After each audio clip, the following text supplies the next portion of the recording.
Republican Senator Cory Gardner blasting Attorney General Jeff Sessions today, threatening to block all of the president's nominees for the Justice Department. And it's all over the administration's decision to end an Obama-era policy called the Cole Memo, which allows state legalization of marijuana to thrive, despite a federal law that bans the substance.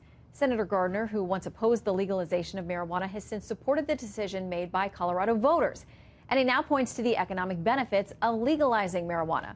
Listen to this clip from a segment about marijuana businesses in Seattle, Washington, facing the new reality of California legalization.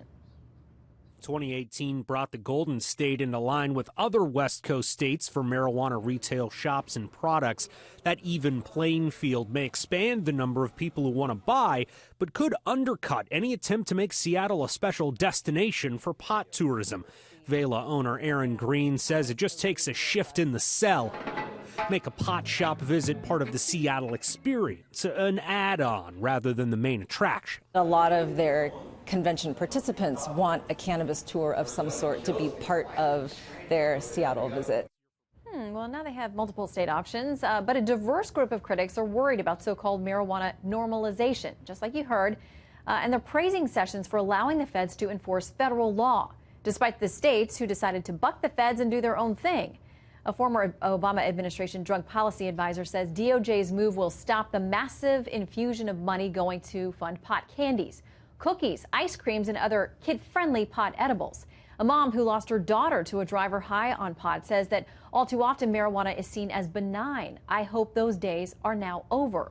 And a former Democrat congressman says the Cole Memo had been waved around by money-hungry pot executives for years, searching for legitimacy among investors and banks. It's time we put public health over profits. Today, Republicans seem divided on normalizing and legalizing marijuana, boiling down to states' rights versus doing what they believe to be the right thing. Joining us now, GOP Congressman Mark Meadows, chairman of the House Freedom Caucus. We have many things to talk to you about tonight, but we'll start here. Great to have you with us. It's great to be with you, Shannon. What do you make of this? Because I want to read a little bit more of a statement that we got from Senator Gardner's office as well. He says reports that the Justice Department will rescind their current policy on legal marijuana enforcement are extremely alarming. In 2016, President Trump said marijuana legalization should be left up to the states, and I agree. What do you think? You know, here's what we have to really look at is a federal law, and this president has been consistent. He said, if there's a law on the books, let's make sure that we do it. Just like we're having to deal with DACA, because we had President Obama overreaching on the DACA, the deferred action. He says it's time for Congress to act. And I think on this one, it really is for Congress to rescind the federal law, not an executive agency. And Cory's a good friend. I understand he's representing his state, but there comes a point where you allow states to affect federal policy instead of the other way around. And I think that that's troubling. So I support Attorney General Sessions in this move. It really kicks it back to Congress, and now's the time for us to act if we want to address this particular issue. So you support the Attorney General on that, but I know there are some other criticisms that you have of him. Your fellow House member, Jim Jordan, the two of you wrote a piece, and you say, listen, you're tired of the leaks that are happening, that there's been no evidence of collusion, and yet there are leaks all the time to places like New York Times. We have another piece out tonight where they cite multiple anonymous sources with all kinds of inside information from the Mueller investigation. They say it came from people who were either inside the White House or briefed on things that happened at the White House or the investigation. You say it's time for the leaks to stop. You say in this piece today, if Sessions can't address this issue immediately, then we have one final question needing an answer. When is it time for a new Attorney General? Sadly, it seems the answer is now. He vowed to crack down on these leaks and to hold people responsible. Well, but no one's lost their job yet. And you know, the FBI and DOJ leak more than a 60-year-old wooden John boat. I mean, every single day we have more and more leaks that are coming out. And so it's critically important that we address that. But not just that. The Attorney General needs to do his job. You know, when he recused himself, where does his recusal start and stop? There's a big frustration on Capitol Hill that here we have investigated this Russian collusion for 16 months. There is no collusion.